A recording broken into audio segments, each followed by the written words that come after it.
በስመ አብ ወወልድ ወመንፈስ ቅዱስ አሐዱ አምላክ አሜን። እንደምን ሰነበታችሁ? እንደምን ቆያችሁ? አሜን። ቅዱስና ሕያው እግዚአብሔር ምሕረቱ አግዞን ዕለታትን ደግሞ ባርኮ የሰጠን ቅዱስ ስሙ የተመሰገነ ይሁን። ቅዱስና ሕያው እግዚአብሔርን አጋዥ አድርገን የምንማማርበት ርዕስ አመፀኛው ዳኛ የሚል ነው። የሉቃስ ወንጌል ምዕራፍ 18 ከቁጥር 6 ያለውን ኃይለ ቃል መሰረት አድርገን እንማማራለን። እግዚአብሔር ያግዘን። የሉቃስ ወንጌል ምዕራፍ 18 ከቁጥር 1 እስከ ቁጥር 8 ያለውን የእግዚአብሔር ቃል እግዚአብሔርን አጋዥ አድርገን እናነባለን። ዘወትር እንዲጸልዩ እንዳይሰለቹም በምሳሌ ነገራቸው። እንዲህም አላቸው፣ በአንዲት ከተማ እግዚአብሔርን የማይፈራ ሰውንም የማያፍር አንድ ዳኛ ነበር። በዚያችም ከተማ አንዲት መበለት ነበረች። ዕለት ዕለትም ወደ እርሱ እየመጣች ከባላጋራዬ ፍረድልኝ ትለው ነበር። እምቢ ብሎ ማዘገያት። ከዚህም በኋላ በልቡ አስቦ እንዲህ አለ፣ ምንም እግዚአብሔርን ባልፈራ ሰውንም ባላፍር ይቺ ሴት እንዳትዘበዝበኝ ዘወትርም እየመጣች እንዳታታክተኝ ይፈርድላታለሁ። ጌታችንም እንዲህ አላቸው፣ አመፀኛው ዳኛ ያለውን ስሙ። እንግዲህ እግዚአብሔር በመዓልትና በሌሊት ወደ እርሱ ለሚጮኹ ለወዳጆቹ አይፈርድምን?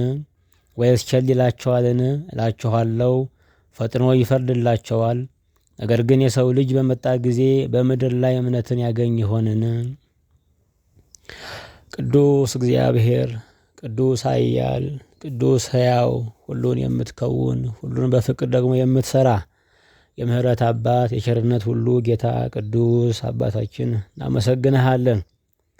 አቤቱ ምህረት ደግሞ እንዲሰማን ቸርነት ደግሞ እንዲጎበኘን ለትውልድ ደግሞ ያስቀመጥከውን ጌታ ወይ ቅዱስ ቃልን ቅዱስ ገበታን ደግሞ እንድታዘጋጅልን አቤቱ እንማጸንሃለን። ጌታችን አምላካችን መድኃኒታችን ኢየሱስ ክርስቶስ እኛን ሆነ ስላከበርከን በእኛ መካከል ደግሞ ስለተመላለስክ የጠላነውን ሰውነት ጌታ ሆይ አክብረ ደግሞ ስላወረስከን በዚህ ምድር ላይ ደግሞ ጌታ ሆይ መልካም ነገርን ስለተከልክልን አቤቱ እናመሰግንሃለን። አባት ሆይ ዘመንን ባርክልን። አባት ሆይ ዕለትን ደግሞ ቀድስልን። ስለሆነ ሁሉ ጌታ ሆይ እናመሰግንሃለን። በሉቃስ ወንጌል ላይ ያለውን ቅዱስ ቃል ደግሞ እንድታብራራልን ለትውልድ ደግሞ ያለውን ምስጢር ደግሞ እንድናካፍል አቤቱ እንማጸንሃለን። ጌታ ሆይ ቸርነት በእኛ ላይ ይሁን። ቃልህን ግለጥልን። ቅዱስ ያው መንፈስ ከእኛ ጋር ይሁን። የእግዚአብሔር አብ ቸርነት የጌታችን ኢየሱስ ክርስቶስ ጸጋ የመንፈስ ቅዱስ ኅብረት ከሁላችን ጋር ይሁን፣ አሜን። የአምላካችን የቅዱስ የእግዚአብሔር ስም የተመሰገነ ይሁን። ርዕሳችን አመፀኛው ዳኛ የሚል ነው። አመፀኝነት የከበባት ዓለም ውስጥ የምንኖር ሰዎች ነን። አመፀኝነት በየዕለቱ የሚጎሰም በየትኛውም የዓለም ስፍራ ውስጥ በአንድ መልክ የምንበድለው የእግዚአብሔርን መልክ ከሚያዞሩ ነገሮች ትልቁ በደል አመፀኝነት ነው። አመፃ የስንፍና አመፃ ያለማወቅ ውጤት አይደለም። በአመፃ ውስጥ አለማወቅና ስንፍና ከነርሱ በላይ በአመፃ ውስጥ መዝኖ አውቆ የማጥፋት መልክ ይታይበታል። ማንም በመፍረድ በመመዘን በመስፈር አመፃ ያድርግ እንደሚል ቃሉ ብዙ ሰው አመፅ ሲያደርግ በአመፀኝነቱ ውስጥ መስፈር አለ። በአመፀኝነት ውስጥ መለካት አለ። በአመፀኝነት ውስጥ የሚሰራውን በደል ማወቅ አለ። ባለማወቅ ሳይሆን በማወቅ የሰውን ልጅ ማራቆት አመፀኝነት ይባላል። ሰው ለሚሰራው በደል፣ ሰው ለወደቀበት ኃጢአት አለመጸጸት ሲደርስ ይህ አመፀኝነት ነው። አመንዝራነትን፣ ሴሰኝነትን እንደ ወንድነት በሚቆጥር ማህበረሰብ ውስጥ መገኘት፣ ሌብነትን እንደ መስራት፣ ሌብነትን እንደ ብልሃት የሚቆጥር ሰው ካለ ይሄ አመፀኝነት ነው። አመፃ አለመሸማቀቅ፣ አመፃ ለሰራው በደል ንስሐ አለመግባት ነው። አመፀኛው ዳኛ የሚል ርዕስ ነው የምንማማረው። አመፀኝነትና ዳኝነት ሁለቱ የተቃረኑ፣ ሁለቱ የማይዋሃዱ ንባቦች ናቸው። ዳኝነት የፍትህ አካል ነው። ዳኝነት መስመሩ መልካም መግቦት ነው። የተበደለ የተጎሰቆለ ምስኪንን ማገዝ ነው ዳኝነት። በፍትህ በርትዕ አንድን ነገር በመልካም ጉብኝት ማድረስ ነው ዳኝነት። ብዙ ዳኞች እንዳሉ እንሰማለን ምድራችን ላይ። ዳኝነት ግን ለምስኪኖች ማድላት ነው። ለተሸነፉ፣ ለተጎሰቆሉ ፍትህ ይዘው እውነታን ይዘው መድረስ ላቃታቸው ለእነርሱ እውቀትን መክፈል ነው ዳኝነት። አመፀኝነትና ዳኝነት አብረው የሚጓዙ አይደሉም። ዳኝነት የፍትህ አደባባይ ነው። በፍትህ ስፍራ ላይ በደል፣ በሕይወት መዝገብ ውስጥ ደግሞ ሞትን ማን ይጠብቃል? ዳኛ ስንል የሚፈርድልን ማለታችን ነው። ዳኛ ሆኖ ወንጀለኛ ሲሆን በደሉ በጣም ጽኑ ነው የሚሆነው። የዳኛ አመፅ ፍርድ ማዛባት ነው። የዳኞች አመፅ ሊፈርድለት በሚገባው ላይ መፍረድ ነው። የዳኛ አመፅ ሊፈረድለት ደግሞ በሚገባው ደግሞ እሱን ነፃ ማውጣት ነው። ሊፈረድለት በሚገባው ላይ መፍረድ፣ ነፃ ሊወጣ በሚገባው ላይ ክስን መደርደር፣ ሊፈረድበት በሚገባው አመፀኛ ላይ ደግሞ እርሱን ነፃ ማውጣት። ይሄ አመፀኝነት ነው። የተበደለውን መበደል ደግሞ የበደለውን እስከ አመፁ መፍታት፣ ይሄ የአመፀኝነት ባህሪ ነው። ዛሬ በጣም ብዙ እስር ቤቶችን በፍትህ መዛባት ምክንያት የገቡ በጣም ብዙ ምስኪኖችን እንዳሉ እንሰማለን። ወንጀለኛው ወይም ወንጀል የፈጸመው በነፃነት እየኖረ፣ የተበደለው ፍትህ ያጣው ደግሞ ሳይፈረድለት ይህን ሳያንሰው የአመፀኞችን ስፍራ ለውጦ የሚታገል የሚንገላታ ብዙ ሰው አለ። ይቺ ዓለም ፍትህ ያረጋባት ዓለም ነች። አመፀኛው ዳኛ መፍትሄው ችግር ሲሆን የሚታይ ንባብ ነው። ማምለጫው መጠመጃ ሲሆን፣ ማትረፊያው መክሰሪያ ሲሆን፣ ማረፊያው መቅበዝበዣ ሆኖ ስናገኘው ነው አመፀኛ ዳኛ የሚል ንባብ። በዳኝነት ውስጥ ያለ አመፅ፣ በእረፍት ውስጥ ያለ መቅበዝበዝ። ብዙ ሰው አርፍባቸዋለሁ፣ እጽናናባቸዋለሁ፣ ፍትህ አገኝባቸዋለሁ፣ እረኛም አተርፍባቸዋለሁ በሚለው ስፍራ የተንገላታ የተሰደደ ሰው በጣም ብዙ ነው። መመለሻ የለውም። ዓለምን ትቶ ወደ እግዚአብሔር ቤት የሚመጡት ሰዎች ከዓለም ያጡትን ሰላም፣ ከዓለም ያጡትን እረፍት፣ ከዓለም ያጡትን ፍቅር ፍለጋ ነው። እኛ ግን ከዓለም ካለው ብሰን ከጠበቅናቸው በደሉ እጥፍ ነው። አመፀኛ ዳኝነት ይህ ነው። ዘረኝነትን ተጸይፈው መጠው እኛም ዘረኛ ከሆን፣ ስግብግብነትን አውልቀው ሲመጡ እኛም ለገንዘብ ስንንደፋደፍ ሲያዩ፣ የናቁትን ለመታቀፍ ስንሯሯጥ፣ የተውቱን ለመያዝ ደግሞ ስንደክም ሲመለከቱ ተመልሰው እንዳይገኙ ሆነው ይጠፋሉ። የእግዚአብሔር ቤት የህዋሃኖች እንጂ የብልጣ ብልጦች መድረክ መሰማሪያ አይደለም፣ መናኸሪያም አይደለም። ያለ ዕውቀት ያለ ምንም ማስተዋል ተንደርድረው ዘለው ለሚገቡ ምዕመናን በር ላይ የሚቀበላቸው አገልጋይ ያስፈልጋል። ብዙ ምዕመናን ባለማስተዋል በመንከልከል ይመጣሉ። ዓለማዋክቧቸው፣ ምኞት አንደፋድፏቸው፣ ምንፍቅናው ዓለሙ ሁሉ አሳክሯቸው ሲመጡ መጀመሪያ የሚቀበላቸው አገልጋይ በጣም ብሩክ መሆን አለበት። አለበዛ አይገኙም ከጠፉ በኋላ። እኛ የለመድነውን በቀላሉ መልመድ ስለማይችሉ ቤቱንና ባለቤቱን ለይቶ መውደድ፣ ክፉውን ከክፋት ለይቶ መመልከት ስለሚሳናቸው የሚቀበላቸው ሰው ብሩክ መሆን አለበት።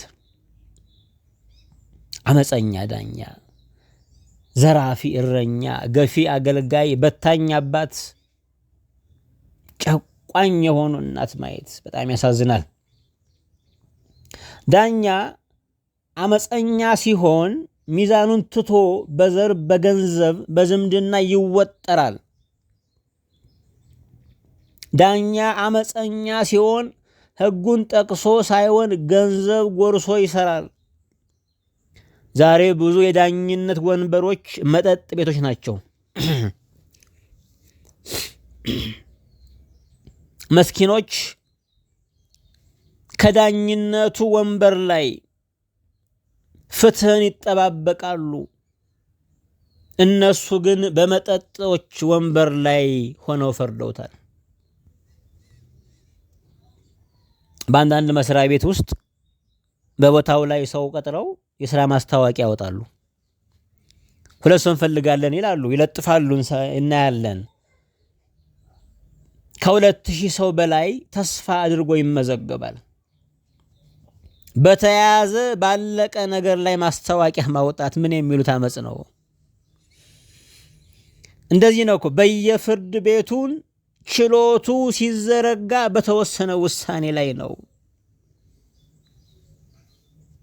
አመጻ ያፈጠጠ ቀመኝነት ነው። ዛሬ ሙስና ስራ ማቀላጠፊያ እንጂ ወንጀል ተብሎ አይተረጎምም። እንደው ለህዝቡ እንደው ቢቻል እንደው በፓርላማም ቢሆን የሚበላው የግቦ መጠን ቢወሰን ነው የሚሻለው። ህዝብ ከሚሳቀቅ በፊት ተደብቀው ፈርተው ነበር እንደው የሚቀባበሉት። ዛሬ በግልጽ በአደባባይ ሳያፍሩ ይጠያየቃሉ። አንዳንዶች ከፍ ብለው ሀፍረት ሳይገባቸው ቤተክርስቲያን የሚቀጣጠሩ አሉ ግቦ ለመቀባበል። ስግዱ ሲባል ያን ጊዜ ታቃብለኛለህ የሚሉ ደፋሮች አሉ፣ እንሰማለን። ሁሉ ሰው ሁሉ ምእመን በሥርዓተ ቅዳሴው ተመስጦ ስግዱ ለእግዚአብሔር በፍርሃት ሲል ዲያቆኑ ለእግዚአብሔር በፍርሃት ሲሰግዱ እነሱ በድፍረት ገንዘብ ልውውጥ ያደርጋሉ። በንስሐው አደባባይ እንባ በማፍሰሻው በተቀደሰው ስፍራ ላይ የሰውን ችግር የሚያብሱ በደልን የሚጨምሩ አመፃን የወደዱ ሰዎች መመልከት አዲስ አይደለም። ዛሬ አመፀኛው ዳኛ ከፍትህ አካላት ፍትህን ተስፋ መቁረጥ በጣም ከባድ ህመም ነው። ከእረኞች አባቶች ላይ ሰላምን ማጣት በጣም ህመም አለው። በእናት ቤት ፍቅርን መንፈግ ፍቅርን ማጣት ነው። ዛሬ በየፍርድ ቤት እንደዚህ ነው የሚታየው። ከውጭ ላይ በሚያልቅ ችሎት ላይ መገኘት የብዙ ምስኪኖች ዕጣ ሆነዋል። ዛሬ ቅን ፍርድ ፍረዱ እንጂ በመልክ አትፍረዱ። የእግዚአብሔር ቃል እንደዚህ ነው የሚለው። ዮሐንስ በወንጌሉ ምዕራፍ 7 ቁጥር 24 ላይ ቅን ፍርድ ፍረዱ እንጂ በመልክ አትፍረዱ። አትፍረዱ ስንባል ለአመፁ ሁሉ ይሉንታ ስጡ ማለት አይደለም። ለበደለ ሁሉ ዝምታን አሰሙ ማለትም አይደለም። በቅን መፍረድ የሚባል አለ። በመልክ አትፍረዱ ማለት በዘር በመልክ በዝምድና መልክ በዘር መልክ በገንዘብ መልክ አትፍረዱ ሲለን ነው ሐዋርያው።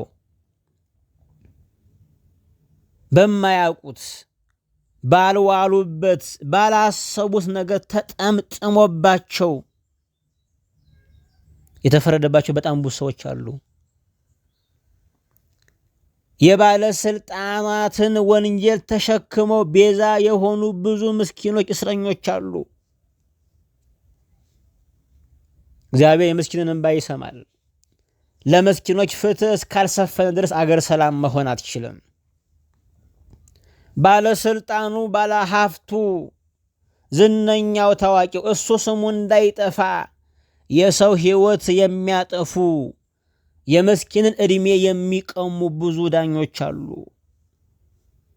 ዳኛ በሕግ ቢፈርድ አይጠየቅም፣ ቅን ፍርድ ነው።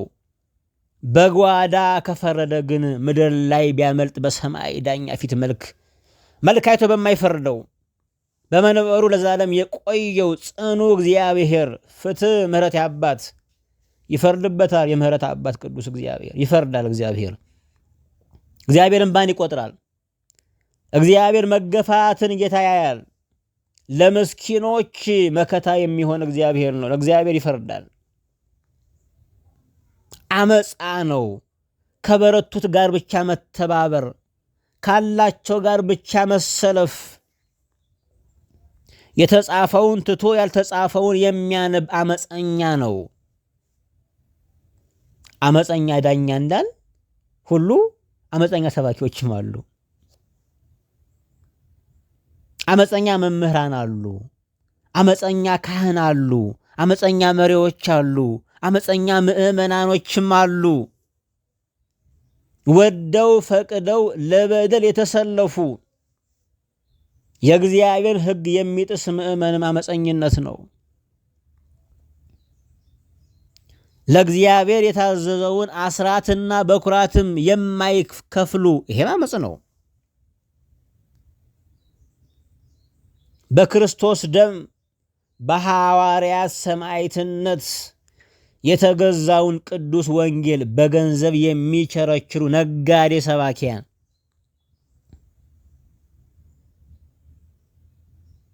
ይሄም አመፀኝነት ነው።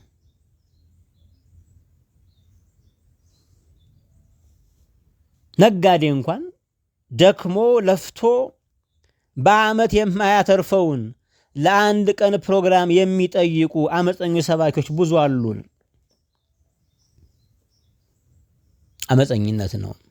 ለመባረክ ብለው አበል የሚቀበሉ አባቶችም ካሉ አመፀኞች እረኛ ነው ናቸው። አመፀኝነት እረኛ ነው። ይሄ ዳኝነት የተሾመበት ስፍራ ነበር። ይህ ሰው ሊሰራ የተሰጠው ማዕረግ ነበር ዳኝነት። ለዚህ ሰው ሊሰራ የተሰጠውን ስራ እጅ መንሻ ከጠየቀበት ነውሩ ይታያል። ዳኛ የማያደላ ነው። ፍትህ የማያዛባ፣ እንባን የሚጠርግ፣ እንባን የማይጨምር፣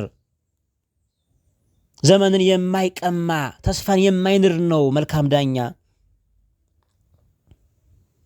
ዳኞች ዛሬ በእጅ መንሻ፣ በዘር፣ በቋንቋ፣ በዘመድ ፊት መስገድ የለባቸውም። አገልጋይም ቢሆን ካህንም ቢሆን እግዚአብሔር አገልጋይ አድርጎ ሽሞት ንጉሥ ወደ መሆን ማነስ የለበትም። ንግስና በዘር፣ ንግስና በጋብቻ፣ መሪነትን በሕዝብ ምርጫ ሊመጣ ይችላል። አገልጋይ ግን ከእግዚአብሔር የተሾመ ነውና ከሁሉም በላይ ነው። አገልጋይ መገሰጽ፣ መሪንም ቢሆን መገሰጽ እንጂ ማነስ የለበትም።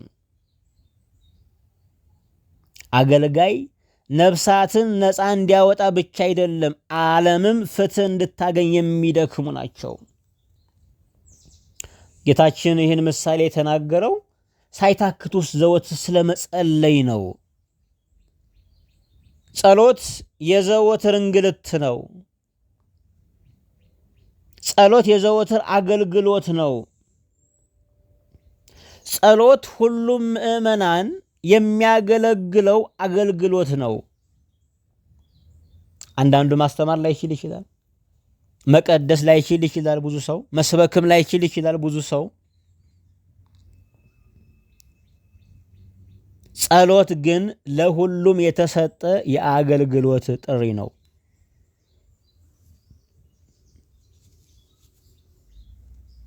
ጸሎት ላይ ይሉንታ አያስፈልግም።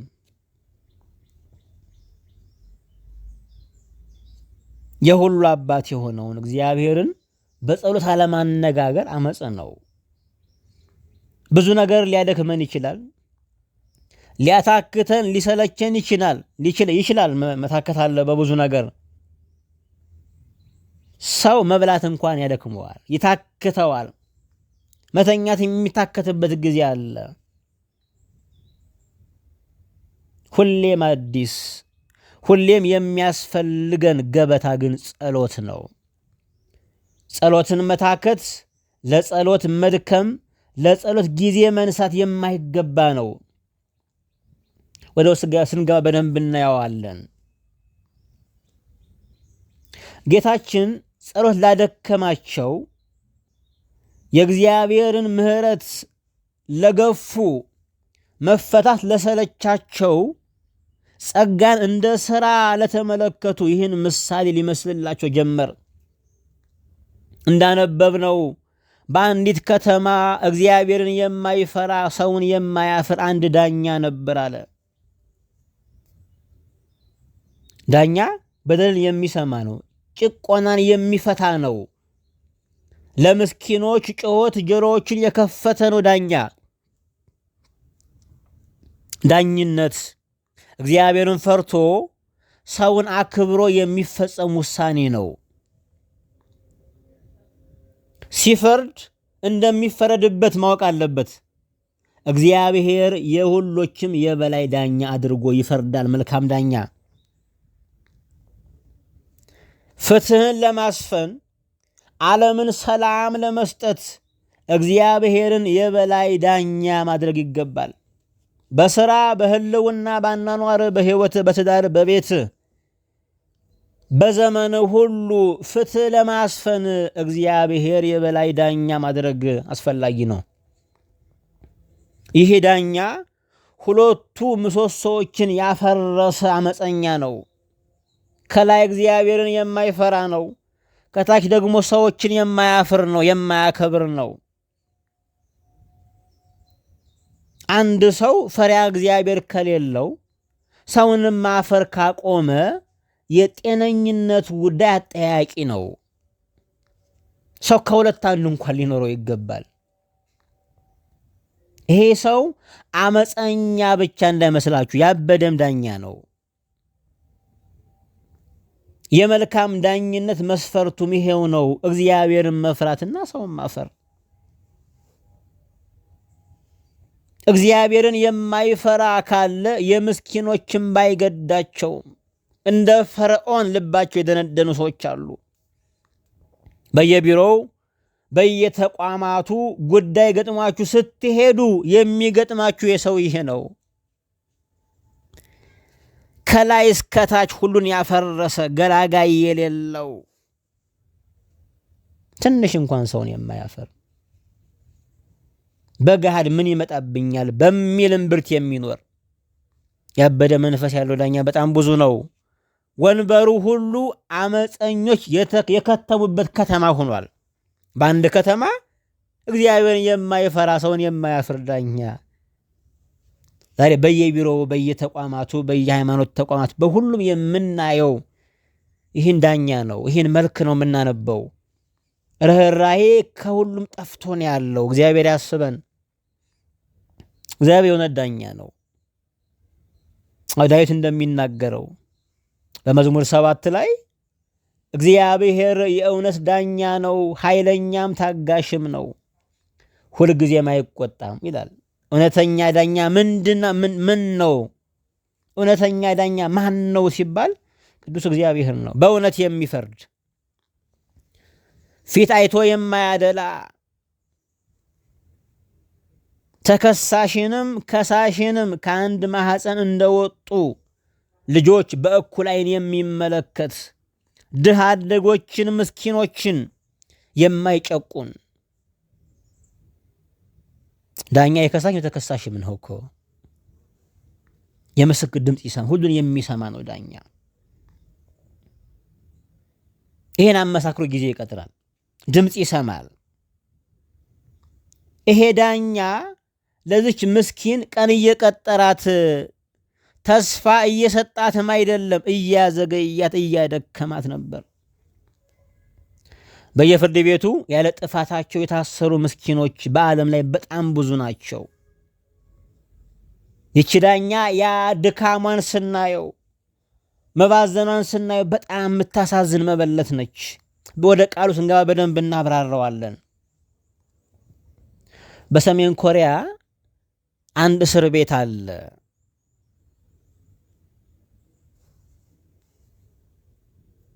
በዛ እስር ቤት በጣም የሚያሳዝን ነገር ነው የሚከወነው። አንድ ሰው ባላጠፋው፣ አንድ ሰው ስላጠፋ ብቻ 3 ትውልድ ይታሰራል አብሮ ከሱ ጋር። ያጠፋው ሌላ ሰው ነው፣ ወንጀለኛ ሰው አለ። እሱ ስላጠፋ ብቻ 3ቱ ትውልዶች አብረው ይታሰራሉ። እንዴት ያለ ፍትህ ማዛባት ነው! ስርዓትን ለማስከበር ተብሎ ስርዓት ማጣት። የዓለም ነገስታት ባህሪ እንደዚህ ነው፣ ጠባያቸው ነው። ሰዎች ወንጀል እንዳይሰሩ እንደክማለን ይላሉ። ድካማቸው ግን ወንጀል ነው፣ የግፍ የበዛበት ነው።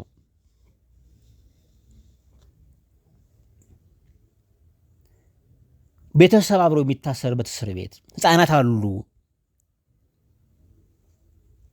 የአመፀኝነት ነው። አመፅ አልተገባይነት ነው። የሰሜን ኮሪያው ይሄ እስር ቤት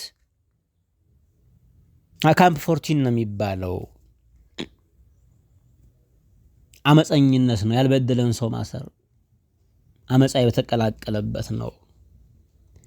ሳይታክቱ መጸለይ ስለ ጸሎት የተናገረ ምሳሌ ነው። እግዚአብሔር ያግዘን። ወደ ቃሉ እንግባ። ዘወትር እንዲጸልዩ እንዳይሰለቹም በምሳሌ ነገራቸው ይላል። ጌታ ምሳሌውን የጀመረው ያስተማረው ስለ ጸሎት ነው። እንደ ባጭሩ ስለ ጸሎት ባህሪያት ትንሽ እናይና እንሄዳለን። እግዚአብሔር ያግዘን። ለሰዎች ከምንሰጠው ትልቁ በጎነት ስጦታ አንዱ መጸለይ ነው። ስንጸልይ ከዓለም አሰራር ውጭ ስራን የሚያስፈጽም ጉልበት ነው ጸሎት። ለሌሎች ሰዎች የሚቆረስ በጎ ዕድል ነው። ለምንጸልይላቸው ሰዎች በጣም እድለኛ ናቸው በእውነት። ጸሎት መቃወሚያ፣ መጥለፊያ፣ የሌሎችን ውድቀት መመኛ መለመኛም አይደለም። አቅም የሚሰጥ የማትችለውን የሚያስችል ልትደርስበት የማትችለውን የማይደረሰውን በሩቅ ያለ ወዳጅን የምትጠብቅበት ደካማውን ጉልበተኛ፣ ምስኪኑን ጠቢብ፣ ደንቆሮውን አስተዋይ፣ ውስኑን ሰው ሙሉ የሚያደርግ ፈሪውን ተፈሪ፣ ድሃውን ባለጠጋ የሚያሰኝ ጸሎት ነው። የማይሰሙ ሰዎች ዘንድ ለመመላለስ ያልሰለችን ወደሚሰማው ለመሄድ እግሮቻችን ለምን አጠሩ? ይቺ መበለት እኮ እንደዚህ ያደረገችው የማይሰማትን አብዝታ የጨዎች በማይከፈተው በርትታ ያንኳኳች ጉዳይ ለማይላት ጉዳዩን ያሳወቀች ሴት። ጸሎት ይቅርታ ማድረጊያ ነው። ጸሎት እርቅ መፈጸሚያ ነው። አዝማድ መሰብሰቢያ፣ መንግስተ እግዚአብሔር የሚያደርግ ተስፋ የሚሰጥ የሚቀጥል ልመና ነው ጸሎት። ክፉ መንፈስ የሚያርቅ ጸጋ መንፈስ ቅዱስን የሚጠራ የእግዚአብሔርን ስም የምንጠራበት ማዕድ ነው ጸሎት። እስኪ አንዳንድ ነገሮችን እንይ። የመጀመሪያው ጸሎት ጉድለትን መተንፈሻ ነው። ጉድለታችን የምንተነፍስበት ሰሌዳ ነው ጸሎት። የሰው ልጅ ካጣው ነገር አንዱ ማነሱን የሚተነፍስበት የክብር አዳራሽ ነው።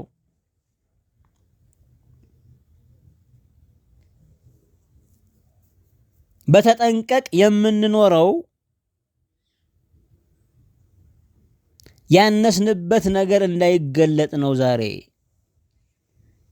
ብዙዎቻችን ያደከመን ትንሽነታችን የሚቀበሉ ሰዎች ስላጣን ነው። ክብር ያለው በእውነት ሳይሆን ዛሬ በተሸፈነ ነውር ውስጥ ስለሆነ የሚከበሩት የተለቁት የሚታዩት በዓለም ዙፋን ላይ የነገሱት ሁሉ እውነተኛ ሳይሆኑ የተገለጠ ነውር የሌላቸው ነውራቸውን ከድነው የሚኖሩ ውሸታሞች የከበሩበት ስለሆነ የሚደክሙ አህዮች እያሉ ዘመናዊ ቅምጥሎች የሜዳ አህዮች ሚዲያውን ስለሞሉት ዛሬ መዝናኛውን ዛሬ ሚዲያውን የሞሉት የሜዳ አህዮች ናቸው። ሚሽቀረቀሩ ግን የማያገለግሉ ጉድለትን መተንፈሻ የለም ዛሬ። ማነስን መዘከሪያ የለም ዛሬ። ማነስን ለመናገር ዛሬ የሚደፍር የለም። ሁሉም ሰባሪ፣ ሁሉም ዱላ የሚያነሳ ነው። የወደቀ ነው ግን የወደቀን አያስተናግድም። የተሰበረ ነው ግን የሚጠግን የለም። የተሰበረን ሰው እንኳን አስተውሎ የሚያይ የለም። ለማኝ ነው፣ ለማኞችን ይጸየፋል።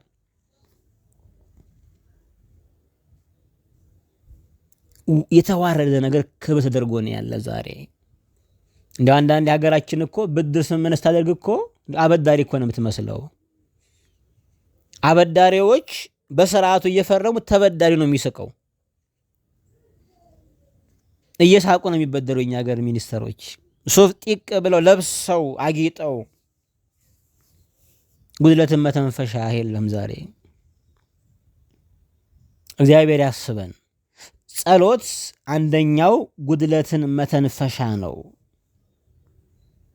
የዛሬው ትግላችን ተራቁቶ መልበስ ሳይሆን ለብሶ መራቆት ነው። ለሰው ለመታየት ነዋ።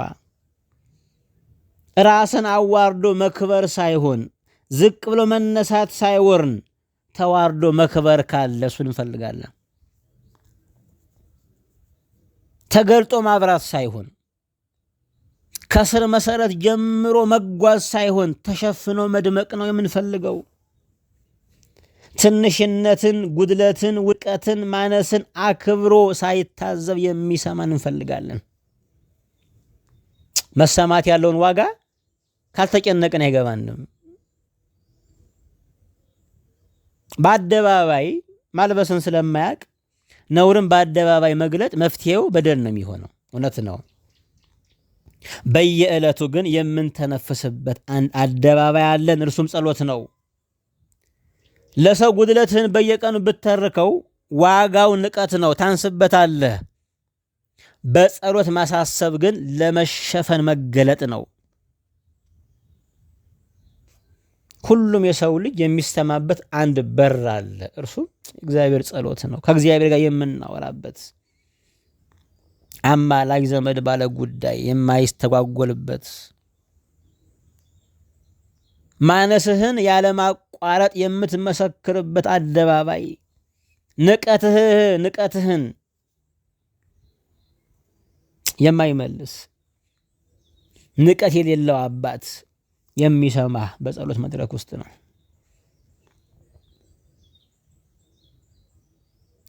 እግዚአብሔር ያግዘን። ያፈርክበትን ወዳጅ እንኳን የተሸፈነው ነው የሚወድ። የሆነ ነገር ሲሰማብህ ወዳጅ የነበረ ሰው የሆነ ነገር ሲሰማብህ እንኳን ወይ ሳትነግረው እንኳን ቢሰማ እኔ እኮ አላውቀውም ነበር፣ ለካ እንደዚህ አይነት ሰው ነው ይላል። አውቆን የወደደን ቸሩ እግዚአብሔር ብቻ ነው። ጸሎት ማንነትህን አውቆ ለወደደ ተገልጦ ማናገር ነው። የታጠበ ልብሳችን ስንለውጥ እኮ አሮጌውን ስንጥል በመሃል መራቆት አለው አይደል? አዲሱን በአሮጌው ላይ የሚደርብ የታመመ ብቻ ነው። ይሄ መራቆት ራስን ለመለወጥ የተከፈለ መስዋዕትነት ነው። አዲሱን ልብስ ለማይለብስ ሰው፣ አዲሱን ልብስ ለማያለብስ፣ በጸጋ ለማይሸፍን መራቆት ግን ራስን መበደል ነው። በጸሎት ጊዜ መራቆት ጉድለትን ማሳሰብ፣ ጉድለትን ማንጠፍ ግን አዲሱን የሕይወት ልብስ ክርስቶስን ለመልበስ ነውና መልካም ብስራት ነው። እግዚአብሔር ያግዘን። ሁለተኛው የጸሎት በረከት ፈቃድን መጠየቂያ ነው።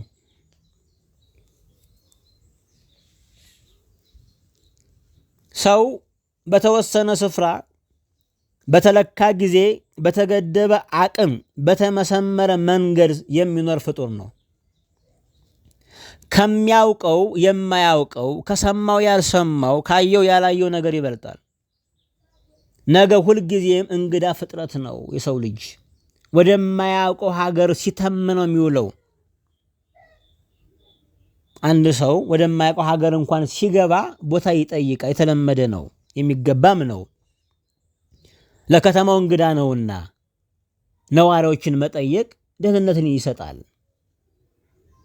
ጸሎትም ዘወትር ወደማናውቀው ዓለም ስለምንገሰግስ አቅጣጫ ጠቋሚ ማህተም ነው። ከሰዎች ምክርን ለመጠየቅ ብዙ አንቸገርም። የእግዚአብሔርን ፈቃድ ለመጠየቅ ግን ስንፍና አለብን። ፈቃድን መጠየቅ የአድርግ አታድርግ ጨዋታ አይደለም። አንድን ነገር ለመቀበል አቅምን ለመከልከልም እምነትን የሚሰጥ ጸጋ ነው ጸሎት። እኛ ዛሬን እሱ ነጋችንን ስላየው የነገ ዋስትናችን እርሱ ስለሆነ ስንጸልይ በተነሳንበትና ባረፍንበት ጉዳይ ላይ ፈቃድ እንጠይቃለን። ስራ ስንጀምር፣ ስንነሳ የያዝነውንም ስፍራ ለማጽደቅ ጸሎት ያስፈልጋል። የሕይወት ባለቤት አንድ ነው፣ እሱም እግዚአብሔር ነው። በአንተ እጅ ካለው ሀብት፣ በእኛ እጅ ካለው ሀብት በእግዚአብሔር እጅ ያለው ስጦታ ይበልጣልና ፈቃዱን መጠየቅ ትርፉ ብዙ ነው። ፈቃድን መጠየቅ እሽታን መናፈቅ አይደለም፣ ብርታትን ጨምሮ የሚሰጥ ነው። አብሮ በቤተ ክርስቲያናችን ሰዎች ሲጋቡ እግዚአብሔር ትዳራቸውን እንዲባርክ ይጠይቃሉ። እግዚአብሔርን ፈቃድ መጠየቂያ ነው ጸሎት። እግዚአብሔር መገኛው ነው በጸሎት ውስጥ። አለፍ አለፍ እንበል። ሶስተኛ ጸሎት ነፍስን መጠበቂያ ነው። የሚጠብቅ ጋሻ ነው ጸሎት። ነቅተን የምንጠብቀው የምናየውን ከምናየው ነገር ነው። ለማይታየው ጠላት ዕውቀቱ የለንም። ሰው እንደዛ ነው። የሰው ልጅ በስጋው እንኳ ከሚታዩት የማይታዩት ብዙ ጊዜ ለበሽታ ያዳርጉታል፣ ይጥሉታልም። ከትልቁ አውሬ ራሱን የሚጠብቅ የሰው ልጅ ከቫይረስ ግን ራሱን ማዳን አይችልም። የጠላት ጉልበቱ መሰወሩ ነው፣ አለመታወቁ ነውና የሰይጣን ክፋቱ አለመታየቱ እንደሚባለው ያለ ማለት ነው። ዓለም ትልቁ በጀቷ በሚታየው ጠላት ላይ ነው። አውሬ ከገደለው ቫይረስ የጨረሰው የሰው ልጅ እጅግ ብዙ ነው፣ ይበልጣል። ስጋ የሚታይ አካል ነውና የሚታይ ጠላቶች ይነሱበታል። ነፍስ ደግሞ የማይታይ ህልውና ያላት ስትሆን ጠላቷም የማይታይ መንፈስ ነው፣ ክፉ መንፈስ። መቼም ዝግጅት የሚደረገው የሚታጠቀው ጦር የሚሰደረው እንደ ጠላት አቅም ነው። ጸሎት የሚታየውን አልፎ የማይታየውን ጠላት መመከቻ መሳሪያ ነው። ኒውክሌር ቦምብ ለሰይጣን ቄጤማማ መጎዝጎዝ ነው፣ ለእርሱ ምንም ነው፣ ቅንጣት ያክል አይፈራውም። ጸሎት ግን የነፍስን ቁስል የሚፈውሰው ጸሎት ግን ለአጋንንት የሚያስፈራ ርዕስ ነው። ነፍስን መጠበቂያ ነው ጸሎት።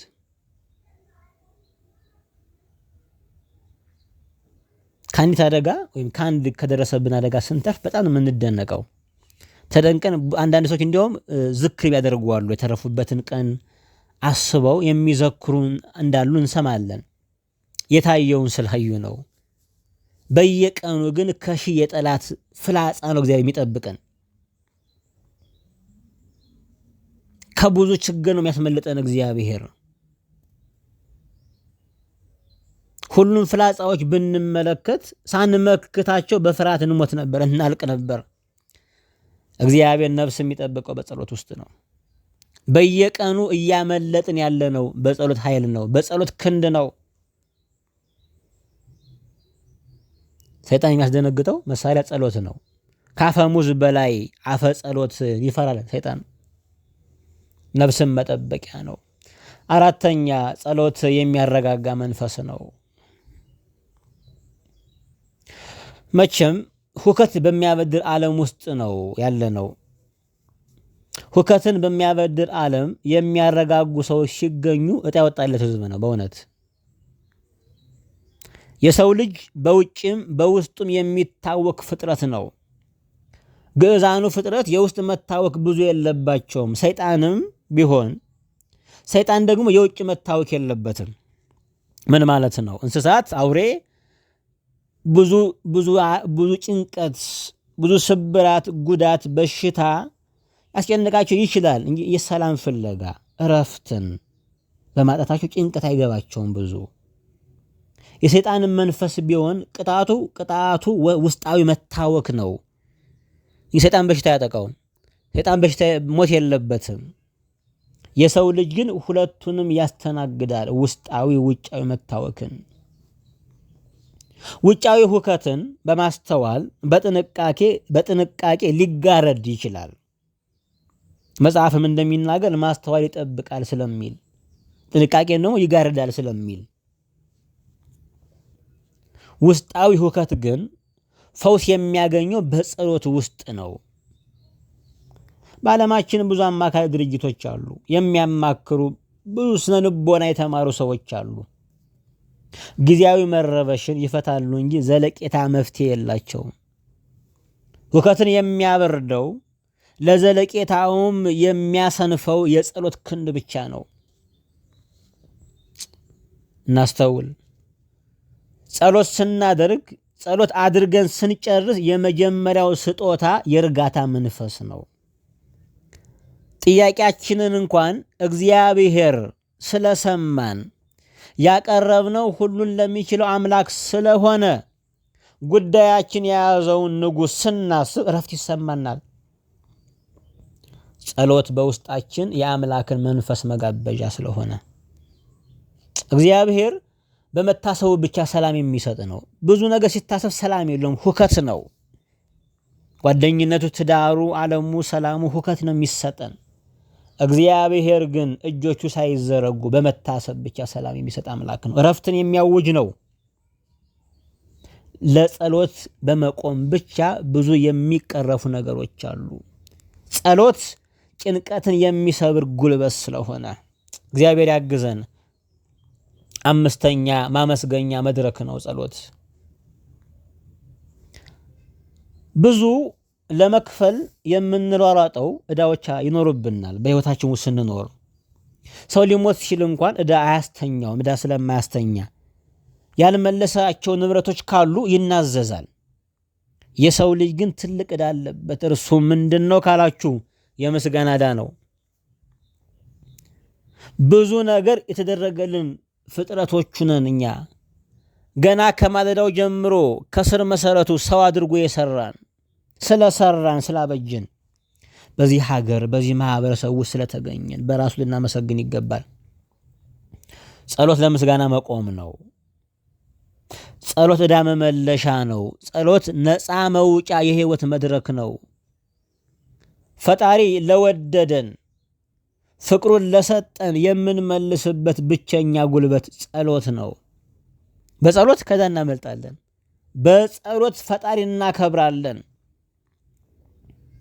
ከጨለማ ያወጡን ሰዎች፣ መንገድ የመሩንን ሰዎች፣ ለዚህ ያደረስኑን ሰዎች ዛሬ ማግኘት ባንችል አንድ ውለታ መመለሻ መንገድ ግን አለን።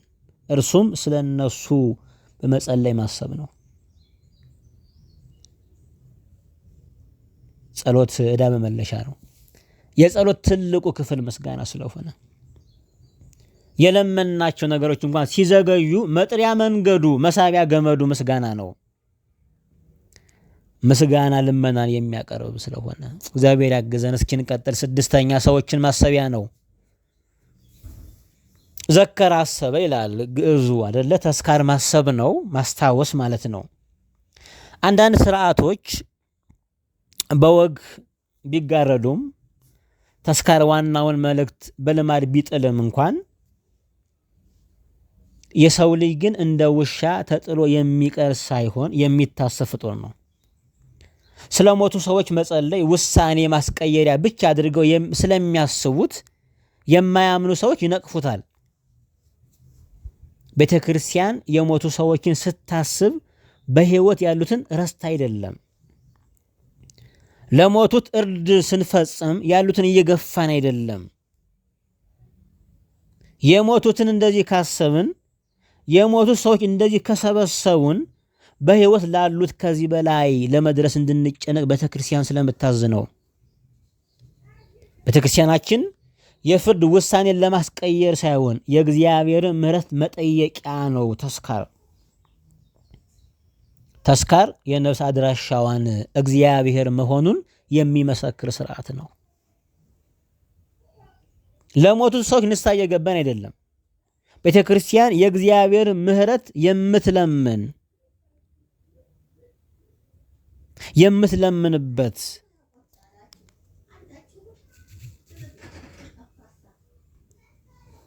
ቤተ ክርስቲያናችን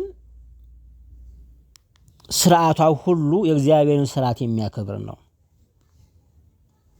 በአንድም መልክ የእግዚአብሔርን እቅድ አጓድላ አታውቅም። ስርዓቷ ሁሉ ስርዓታዊ ነው። ተስካር የምታስበው እግዚአብሔር ስለሚያስብ ነው። የሰው ልጅ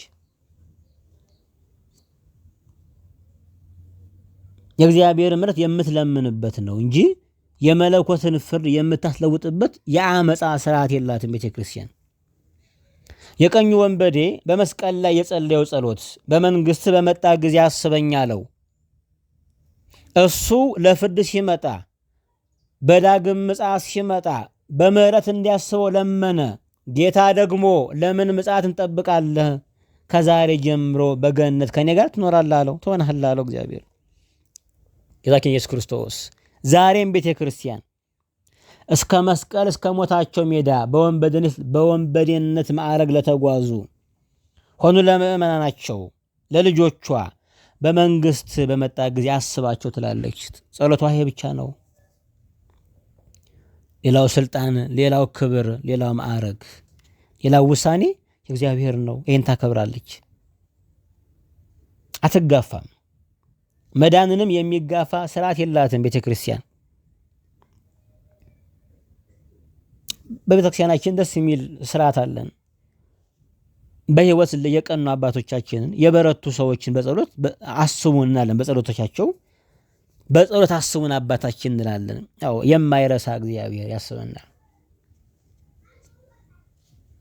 ሰውን የማይዘነጋ እግዚአብሔር ስለሚያስብ አስቡኝ ማለታችን ብቻ ያሳስበናል። እግዚአብሔር ስለማይረሳ ሰውን በገንዘብ ብቻ አይደለም በጸሎትም ይራዳል። አማኝ ሰው ገንዘብ ሰጠ የምትቀርፈው ችግር አለ። በጸሎት ደግሞ የምትፈታው ትብትብ ነገር ደግሞ አለ። የምትወዷቸውን ሰዎች ብዙ ከመጨነቅ ጸሎት መጎብኘት ብትጸልዩላቸው መልካም ጉብኝት ነው። ጸሎት መጎብኘትን ያመጣል። እግዚአብሔር ያስበን። እሺ 7ኛ ጸሎት ምስጢራትን ማክበሪያ ነው። ምስጢራትን መፈጸሚያ ነው። ምስጢር መባሉ ለአማኝ የተሰጠ ገጸ በረከት በመሆኑ ነው። ምስጢር የማይነገር የተደበቀ ማለትም አይደለም። ምስጢር ለሚገባቸው መሸከም ለሚችሉ ለሚረዳቸው በእምነት ለመጡ ለሚያከብሩት በስርዓትም ለሚጓዙ ለእነርሱ መንገር ነው። ምስጢር የሚነገርበትን ያወቀ አካል ነው። ለሁሉ የማይታይ የማይነገር በእምነት የሚመሰከር ነው። በሚታየው ስርዓት የማይታይ ምስጢር እንካፈላለን። በጥምቀት የእግዚአብሔር ልጅነት፣ በቅዱስ ቁርባን የመዳንን ተስፋ እንወርሳለን። በሚታየው ውሃ የማይታይ ልጅነት፣ በሚታይ ህብስትና ወይን የማይታይ አማናዊ የጌታ ሥጋና ደም እንካፈላለን። ጸሎት ጸጋ መንፈስ ቅዱስን መጥሪያ ነው። ይህን ማክበሪያው ጸሎት ነው። ውሃውን የሚያከብረው ወይኑንና ህብስቱን የሚለውጠው የጸሎት ኃይል ነው። ሚስጥራት የሚፈጸሙበት ጸሎት በመጠቀም ነው። ቤተክርስቲያናችን በጣም ትልቅ ክብር አለ ለጸሎት። እንደ ኢትዮጵያ ኦርቶዶክስ ተዋሕዶ ጸሎትን የሚያከብር ቤተክርስቲያን የለም ዓለማችን ላይ። ያለ ቅዳሴ ቤተክርስቲያናችን የሚከብር ነገር የለም። ሁሉም ቅዳሴ ስርዓት አለው ለሁሉም ነገር። ጸሎትን በዜማ የምታሰማ ብቸኛ ቤት ናት። ካህኑ ወይኑና ህብስቱ ላይ የሚጨምረው ገጸ በረከት ጸሎት ነው። ጸሎት ሚስጥራትን ማክበሪያ ነው። እንቀጥል። 8ኛ ጸሎት በእግዚአብሔር የተወደደ ንግግር ነው። ጸሎት የሚያርግ ንግግር፣ የሚሰማ ድምፅ፣ ሰማይን የሚከፍት ጩኸት ነው። ብዙ የተሰናዱ የተዋቡ ንግግሮች ይኖራሉ። ጸሎት የሚያደርገው ብቸኛ አቅም ግን በእግዚአብሔር ፊት የሚቀርብ መሆኑ ነው። በነገስታት ዙፋን ፊት እጅ ነስተን የጠየቅነው የለመነው ሁሉ ጸሎት አያደርገውም። የጸሎት ክንዱ ከእግዚአብሔር ጋር መነጋገር መቻላችን ነው። ጸሎት የተከፈተ ልብ እንጂ የተሰናዳ ቃል እግዚአብሔርን አይማርከውም። አባት የልጁን መንተባተብ ወዶ ይሰማል። ጸሎት ከሚወድ አባት ጋር መነጋገር ስለሆነ የልጅና የአባት ጨዋታ መሰረቱ ፍቅር ነው። መቼም ደስታው የሚጀምረው አባቱን ያየ ጊዜ ነው። ልጅ ፍርድ ቤት እንደቆመ ተከሳሽ ንግግሩን ተጠንቅቆ የሚናገረውን አዘጋጅቶ ከአባቱ ፊት መቼም አይቀርብም። ጸሎት የከንፈር መንዘባዘብ፣ መነባነብ፣ የጉንጭ ልፊ አይደለም። ልጅ በአባቱ ፊት ራቁትን መቆም እንደማያሳፍረው የልብህን ገልጠ ማናገር እሱ ጸሎት ነው፣ እግዚአብሔር አይታዘብምና። አባት ልጅ እንደሚያወራው ጸሎት እንደዛ ነው። ንግግር ነው፣ ያረገ ንግግር ነው፣ ሰማይን የከፈተ ንግግር ነው። በእግዚአብሔር የተወደደ ልመና ነው ጸሎት። ልጅ ከአባት ጋር ሁልጊዜ ይገናኛል። መሰረቱ ግን ፍቅር ነው። ከእግዚአብሔር ጋር የምናወራበት መሰረቱ ፍቅር መሆን አለበት ጸሎት እንዲሆን። በተዋበ ቃል በተሰደረ ነገር እግዚአብሔር ለመማረክ የሚታገሉ ጸሎተኞች ይኖራሉ። የተወደደ ንግግር ሲባል የከንፈር ጨዋታ ሳይሆን የልብ ዝምድና ነው። ልጅና አባት በቃል ብልጠት በንግግር ድምቀት ሳይሆን በመታየት ይነጋገራሉ። ልጅ በአባቱ ዓይን ያለውን አባትም በልጁ ዓይን ያለውን ያነባል። ጸሎት ከእግዚአብሔር ጋር መተያየት ነው። የኛ ህልውና በእግዚአብሔር ዓይን፣ የእግዚአብሔር ህልውና በእኛ ዓይን ውስጥ ይሳላል። 9ኛ እምነትን መመስከሪያ ነው። ለጸሎት ስንቆም የምናምነውን ነው የምንመሰክረው፣ እንመሰክራለን። ጸሎት ተማጽኖ አለው፣ ጸሎት ምስጋና አለው፣ ደግሞ ጸሎት ምስክርነት አለው በውስጡ። ይሄ ግድ ነው። በጸሎት ውስጥ ተማጽኖ፣ ምስጋና፣ ምስክርነት ያስፈልገዋል። ልመና ብቻ ከሆነ አቤቱታ ነው የሚሆነው፣ ጸሎት መሆን አይችልም። የቤተ ክርስቲያናችን ትልቁ ጸሎቷ ሃይማኖት የሚባል ነው። ይህ ምስክርነት ነው። የምንጸልየው የእምነት ምስክርነታችን ነው። ጸሎት እግዚአብሔር የሰጠን የምንገናኝበት ትንፋሳችን ነው። ዘወትር እንዲጸልዩ አለ። ለምን? የዘወትር መግቦት ስለሆነ። እስትንፋስ ነው ጸሎት። ስንተነፍስ በየቀኑ ነው የምንተነፍሰው። ትናንት በሳብነው አየር አንኖርም። ቅድም በሳብነው አየር መቆየት አንችልም። በየደቂቃው እንስባለን አየር። መልካም አየር ይገባል፣ ክፉ አየር ይወጣል፣ የተቃጠለው አየር ይወጣል። ለዛ ነው ስንጸልይ መልካም ነገሮች ወደ ውስጥ ይገባሉ። በጎነት፣ እግዚአብሔርን ማሰብ፣ በጎነት፣ በጎ መሆንን፣ መጽናናት፣ ሰላም፣ እረፍት፣ እርካታ በውስጣችን ይገባል።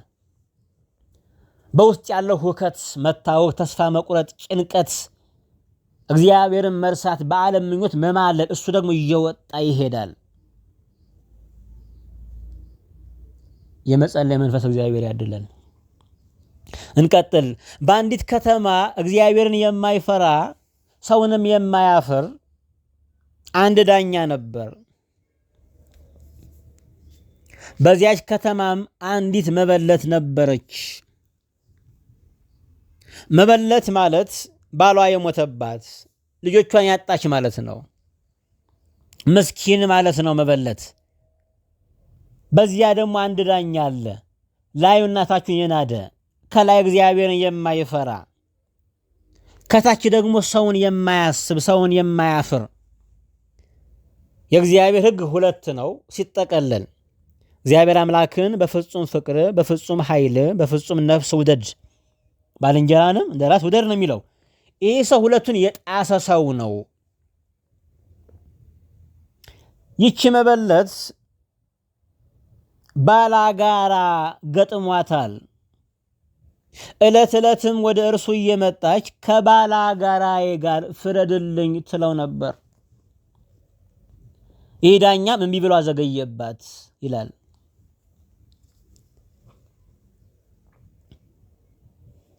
ዳኛ ስራው መፍረድ ነው። ይህ ሰው የዳኛ ልብስ ለብሷል። ይህ ሰው በስራው ይገኛል። ይህ ሰው በቦታው አልታጣም። ነገር ግን አይፈርድላትም። የዳኛ ልብስ ለብሶ የሰነፈ ነው። ለብሶ የማይሰራ ተገኝቶ የማይጎበኝ መገኘቱ እንዳለ መገኘት የሆነ ሰው ለምስኪኖችን እንባ የማይቆጥር ከመልካም ነገር የድሆችን ጩኸት ማባበያ ያደረገው ጉዳዩን ደንበኝነት አድርጎ አሳንሶ የቆጠረው ዳኛ ነበር። ከባላጋራዬ ጋር ፍረድልኝ ትለው ነበር። በጣም ምስኪን መበለት ነች።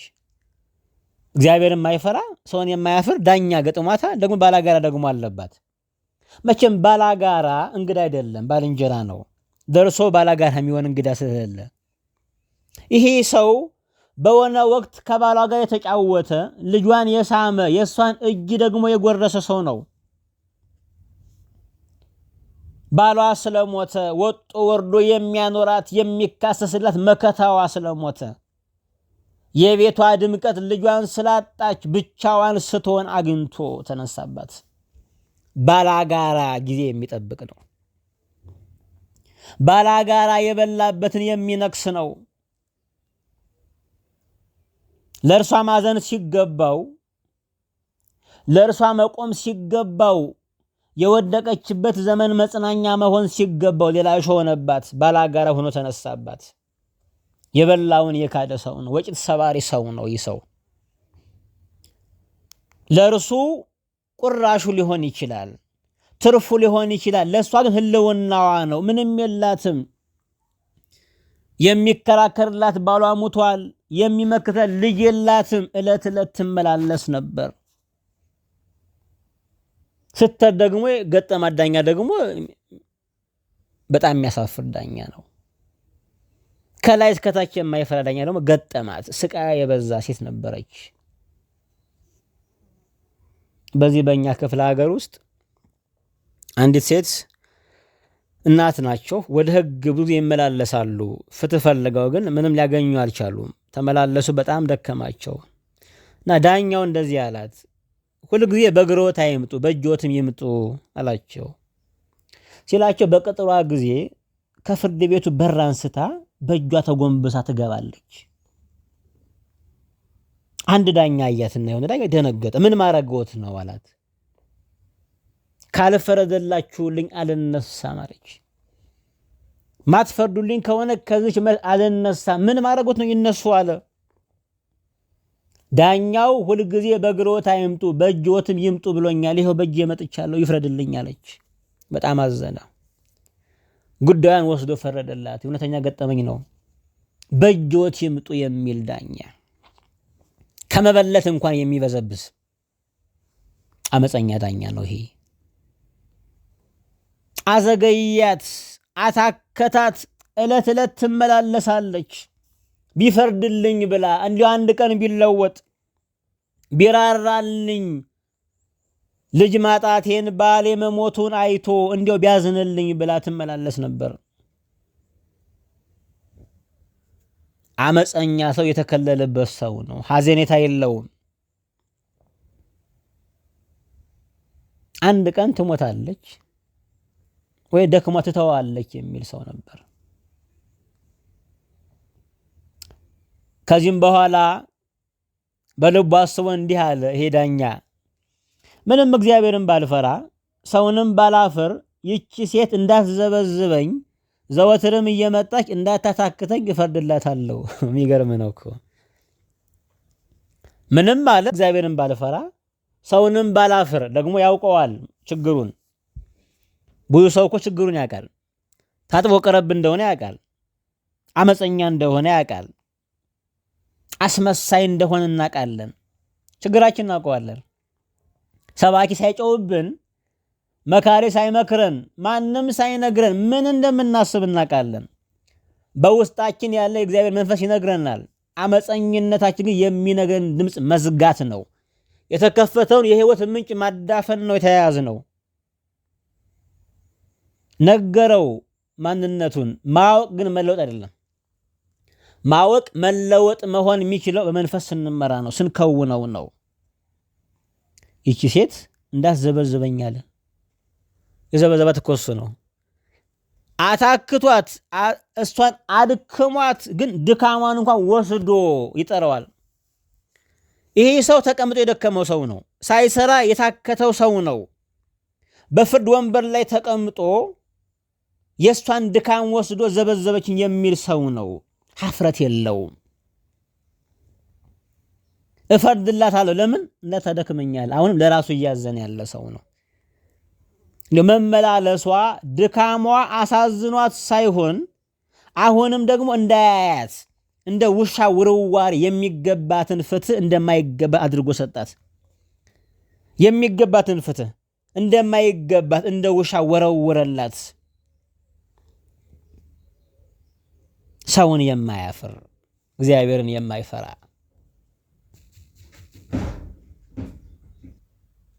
ጌታችንም እንዲህ አላቸው፣ አመፀኛ ዳኛ ያለውን ስሙ።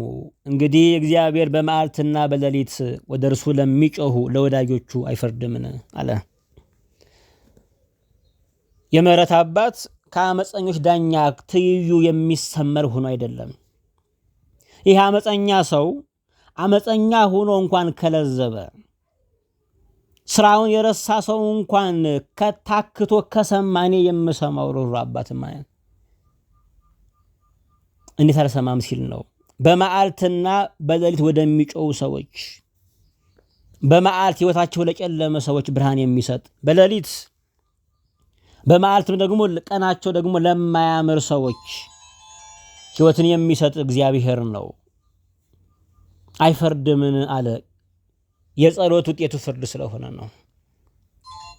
እላቸዋለሁ ፈጥኖ ይፈርድላቸዋል። ነገር ግን የሰው ልጅ በመጣ ጊዜ በምድር ላይ እምነትን ያገኝ ይሆንን አለ። የትኛውን እምነት? ሳይታክቱ ስለ መጸለይ ያለው እምነት ማለት ነው። ለችግሮቻቸው ጸሎት መፍትሄ ያደረጉ ሰዎች፣ ለደረሰባቸው መከራ ማምለጫ መንገዱን ጸሎት ያደረጉ ሰዎች አይገኙም። ዘመን ሲፈጸም መፍትሄ ሁሉ ስጋዊ ነው የሚሆነው። አገር ሲረበሽ ሰልፍ እንጂ ጸሎት እዚህ የሚለው የለም። ጸሎትን እንደ መፍትሄ ከመቁጠር ረስተናል። ለተቸገሩ ሰዎች መጸለይ አናቅም። ለችግራችንም አንጸለይም። ጸሎትን ትርፍ አድርገነዋል ዛሬ። ይሄ እምነት ይጠፋል። እግዚአብሔር ያግዘን። ይቺ መበለትን አይተን እንጨርስ። መበለቷ ማን ነች? ይህ ከተማ ማን ነው? ወደ አንድ ከተማ ሲገባ አመፀኛ ዳኛ አለ፣ ባላጋራ አለ፣ መበለት አለች። ይህ ከተማ የሰው ልጅ ነው። በዚህ በሰው ልጅ ውስጥ አመፀኛው ዳኛ አለ፣ መበለቷም አለች፣ ባላጋራውም አለ። አመፀኛው ዳኛ ስጋችን ነው። መበለቷ ደግሞ ነፍሳችን ናት። ባላጋራው ደግሞ ክፉ ምኞት ነው። ነፍሳችን መበለት ፍረድልኝ ትላለች። ጽድቅን፣ ቅድስናን፣ ክርስቶስን ትላለች። ፍረድልኝ አመፀኛው ሥጋ ግን መፍረድ ሲገባው በበጎ ዓይን አይቶ ዓይኖቹ መልካም ነገር አንብበው ጆሮቹ መልካም ነገር ሰምተው የእግዚአብሔርን ቃል አድምጠው በበጎ ነገር ተሰልፎ ለነፍስ እርካታ መሰማራት ሲገባው አመፀኛ ሆኖ ነፍስን ይጎሰቁላል። ባላጋራው ክፉ ምኞት ነው። ዝሙት፣ ሴሰኝነት፣ አመንዝራ ይዋጋል ነፍስን። ከሱ ፍረድ ትላለች፣ አስመልጠኝ ትላለች፣ ግን አያመልጥም ሥጋ። አመፀኛው ዳኛ በእያንዳንዳችን የሰው ልጅ ህልውና ውስጥ ያለን ነፍስ ሥጋ ክፉ ምኞት ነው። እግዚአብሔር ከዚያ ያስበን። ቀጥላለን። ክብሩ ለአምላካችን፣ በረከቱ ለሁላችን ይሁን። አቤቱ አምላካችን እናመሰግንሃለን። ቸርነት ምሕረት ደግሞ ስላልተለየን በቅዱስ ምሕረት ደግሞ ስለጎበኘህን ቃልን ደግሞ ስለገለጥክልን እናመሰግንሃለን። አቤቱ ዳኞችን ደግሞ መልካም እንድታደርግ በወንበሮች ሁሉ ደግሞ መልካም ሰዎች እንድታስቀምጥልን በቤተ ክርስቲያን በጓዳ በአገራችን ደግሞ መልካም መሪዎች እንዲቀመጡ አቤቱ እንማጸንሃለን። ጌታዬ ቸርነት በሁላችን ላይ ይሁን፣ መግቦት በእኛ ላይ ይሁን። የምትጮው መበለትን በየቤቱ ያለ የሚጮው ምስኪኖች እንድታስብ ቸርነት ደግሞ እንዲጎበኛቸው በአመፀኛ ዳኛ ፊት ደግሞ እንዳይቆሙ ዳኞችን ደግሞ አንተ እንድሰይምላቸው አቤቱ እንጠይቀሃለን። ቸር ሰው ወዳጅ ቅዱስ እግዚአብሔር እናመሰግንሃለን። ምሕረት አይለየን፣ በጎነት ከኛ ጋር ይሁን። ዘመናችን ሁሉ ባርክ። መምጫ በቀረበ ደግሞ በዚህ ዘመን እንድትመጣ ደግሞ እንናፍቃለን። መከራ እንዲገደብ የሰው ሁሉ ሁከት ደግሞ ወደ ሰላም ነገር እንዲመጣ የምትገድብ አንተ ነህና አቤቱ ጌታዊ ተሮና ቅዱስ አባት ሆይ ለሀገራችን ሰላም ለሰው ልጅ ደግሞ ሁሉ መንፈስን ደግሞ እንድታድል እንማጸንሃለን። እግዚአብሔር አብ ፍቅር ጌታ ኢየሱስ ክርስቶስ ደግሞ ጸጋ መንፈስ ቅዱስ ደግሞ ህብረቱ ከኛ ጋር ይሁን ዘላለሙ አሜን።